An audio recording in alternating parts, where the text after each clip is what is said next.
Hey everyone, welcome to episode 20 of the BakuView.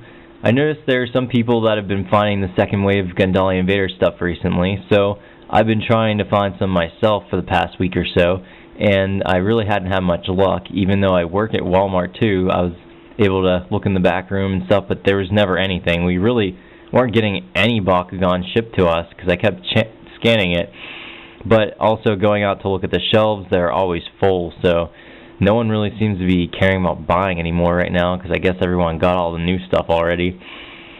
So I guess that was reason for them to not order anymore since they didn't really need them.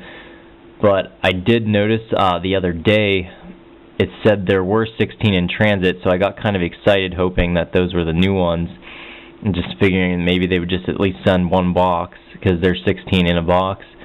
And so I waited that night for the pallet to come out, and it never did before I had to leave, and I wasn't going to just stand around all night, so I just kind of gave up on it and figured they were just, you know, more of the same ones that we've been seeing. So I kind of was curious about it today while I was at work, and I did a scan, and it said there were 16 in the back room, so obviously it was that box still, and I found its location, and I went to go open it up, and sure enough, there was second wave Bakugan in there. So for any of you that haven't seen them yet at your stores, more than likely they might have them. It's just that they're in the back, and Overnight just sees them as overstock because, you know, their shelves are already full, and they don't know the difference between the first wave and the second wave, so they just look the same to them. But anyway, I had my pick through that box of 16, and I took 8 of them home with me. So I was going to show you guys what I picked up right now in this video, and this is just going to be a basic overview just to show you, and later in the week I'm going to be doing some actual reviews on each guy. So until then, like I said, let me just start out and show you what I got. So starting out first, this is Aquamos, and my focus really sucks. There we go. And so he is 800G, and I really like him a lot, especially seeing him now in person. And yeah, I want to mention some more stuff about him, but like I said, I'm just going to wait on that. So there's Aquamos. Next up, we have Tyrus Arnott, and he is 750G. And Arnott is definitely becoming one of my favorite ones. I think he's just really cool. More so, I mean, he looks okay like this, but more so in the show, I think he looks pretty awesome. Kind of reminds me of like some kind of like a Sentai character, as you guys probably might know by now, or I guess I could say Power Rangers in a sense. It's just kind of, he's got that whole like superhero look to him that just kind of reminds me of that. I wanted to get a Chaos one, but there wasn't any in the box. But I did pick up Darkest one, since he just looks really cool. Pyrus, because Pyrus is my attribute of choice. But like I said, I got Darkest because he looked pretty awesome too. So he is 760G. So there's Arnott. This focus keeps going in and out. Sorry about that. Let me move those guys to the background.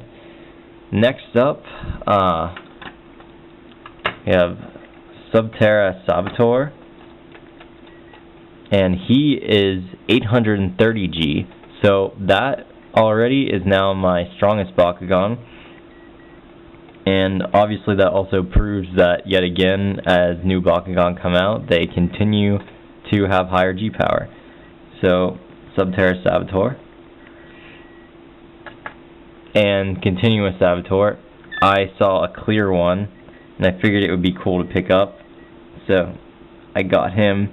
But looking closely at him now that I have him, he's really not anything special at all, because he's kind of got more of like, I don't know, his just design is just so, he got a lot of detail, like even just not necessarily how he looks in general from his markings, but just how he works. I mean, he just kind of, it's just a really interesting Bakugan. I mean, he has all these parts that come out like, you know, like that and stuff like that, and he's just, it doesn't look right as a clear one. It's just, there's like all these little parts and stuff to him, and it's kind of hard to even make out what he is, honestly, unless you know. I just think he's kind of weird looking as a clear, and there's really no color to him at all except for his head. It's just yellow here, and then the eyes are green, and the rest of him is just completely clear. So he's kind of boring, but at least I got one, so it's kind of cool, I guess, in that sense, to just have one of these guys is clear. I don't know if I'll get too many other clear Bakugan, because I'm not a big fan, but... Oh yeah, he's 760G. I apologize for the constant blurriness. I'm too busy looking at the actual Bakugan, talking, than actually looking to see if it's staying in focus.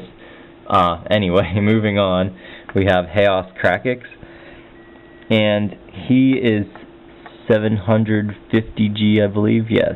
And he is a really cool looking one. The whole samurai look to him, I also really like that. So he's definitely another one of my favorites. Guess I'll leave it at that and talk about him later on. Next up is Lumino Dragonoid, and I really like him a lot. Especially, I really like the ones that have this whole chrome to them. He is unfortunately only 750G, so this is the Subterra Lumino Dragonoid. Definitely has a little bit more detail to him than Helix Dragonoid, but I mean he's overall pretty similar looking. Just has some sharper looking horns and claws.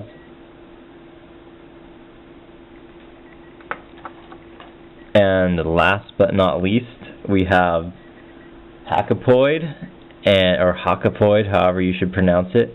And he's a really interesting Bakugan because there's not much to him, he's just a ball, but what's cool is when you actually put him on a gate card, he opens up like that, and as soon as you take him off, he closes again. So he's obviously easy to close up since he just kind of does it on his own. But I mean, detail otherwise, I mean he's kind of dull, not much to him that way, but I guess to make up for that he has that little interesting thing where he just kind of pretty much closes up on his own. And he is 820G for this Ventus version, so that's not bad at all. So I guess that's pretty much all to say about these guys. This really is not focusing very well, is it? But like I said, there's gonna be some actual video reviews of these guys coming up soon, so until next time, I guess probably in the next day or so. I'm more than likely maybe I'll do one tomorrow. So like I said, until then, thanks for watching, and see you guys next time.